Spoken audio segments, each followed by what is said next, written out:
السلام علیکم۔ بسم اللہ الرحمن الرحیم۔ نحمدہ و نصلی علی رسولہ الکریم۔ آج کے بیان میں ہم سورہ الکاف میں اللہ تعالیٰ کی طرف سے آیت 32 تا 44 میں دی گئی دو آدمیوں کی مثال پر روشنی ڈالیں گے۔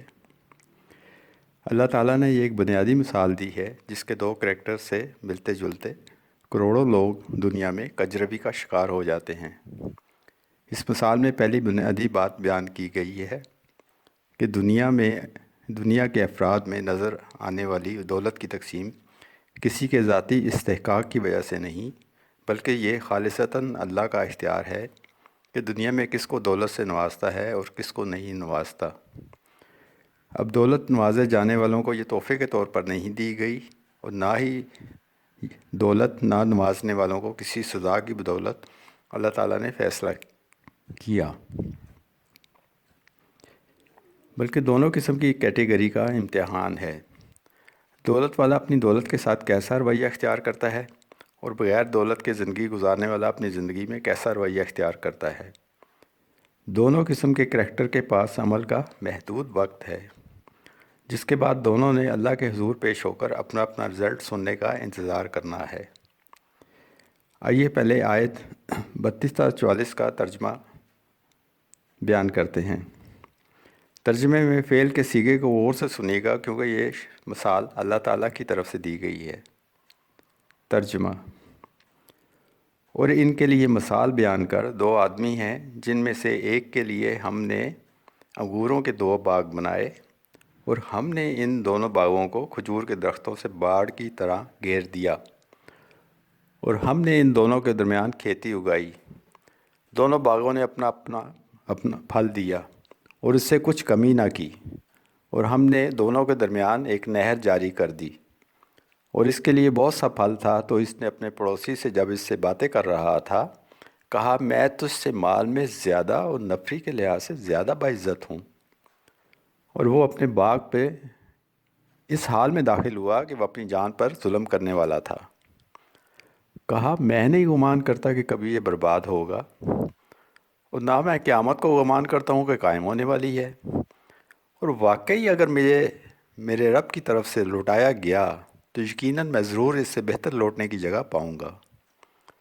اس کے پڑوسی نے جب کہ وہ اس سے باتیں کر رہا تھا اس سے کہا، کیا تو نے اس کے ساتھ کفر کیا جس نے تجھے حقیر مٹی سے پیدا کیا، پھر ایک قطرے سے، پھر تجھے ٹھیک ٹھاک ایک آدمی بنا دیا؟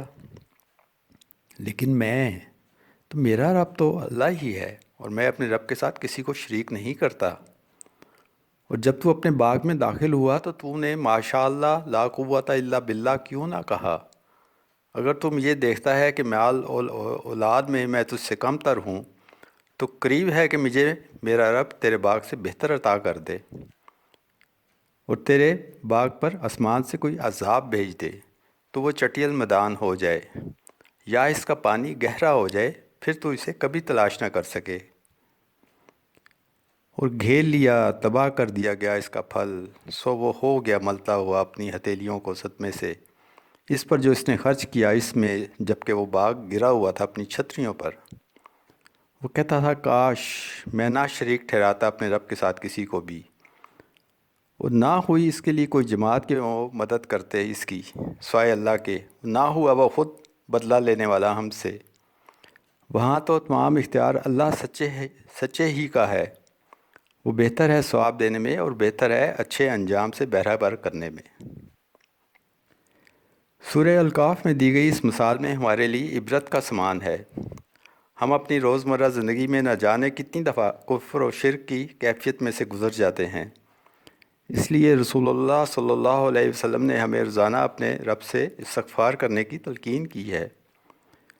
ہم اس مثال میں جائزہ لیں گے کہ کفر و شرک کرنے والا کریکٹر کن اعمال کا مرتکب ہوا۔ نمبر 1، سماجی رتبہ ملنے کی وجہ سے تکبر کا ارتکاب۔ نمبر 2، اللہ تعالیٰ کی طرف سے دی گئی ریسورسز کو اپنی قابلیت، علم اور غلبے کا نتیجہ تصور کرنے کا ارتکاب۔ نمبر 3، اپنے خالق کے بجائے چیزوں کی ملکیت کو کلی طور پر اپنا سمجھنے کا ارتکاب۔ نمبر 4، اپنے انسان ہونے کی حقیقت بھول جانے کا ارتکاب۔ نمبر 5، آخرت کا ارادی یا غیر ارادی طور پر انکار یا شک کا اظہار۔ نمبر 6، اللہ تعالیٰ کے ہاں اپنی سیلف کریٹڈ استحقاق کا اظہار۔ نمبر 7، اللہ تعالیٰ کے بجائے اس اسباب پر توکل کا اظہار۔ نمبر 8، رب کی ناشکری کا ارتکاب۔ مسلمان ہونے کی حیثیت سے ہم سب کو اپنا اپنا خود احتسابی کا مظاہرہ کرنا چاہیے اور مسلسل استغفار کے ساتھ بیان کیے گئے 8 عوامل کا جائزہ لینا چاہیے کہ یہ ہمیں موجود تو نہیں۔ اس کے علاوہ غیر ارادی شرک کا خاص خیال رکھنا ہے، کیونکہ وہ اللہ تعالیٰ کا اعلان ہے کہ وہ شرک معاف نہیں کرے گا۔ اس کے ساتھ اپنی زندگیوں میں ماشاء اللہ لا قوت الا باللہ کو رواج دیں، یہ نظر بد سے بچنے میں معاون ثابت ہوگا۔ اللہ تعالیٰ سے دعا ہے کہ وہ ہمیں غیر ارادی کفر اور شرک سے محفوظ رکھے، آمین۔ صدق اللہ العظیم۔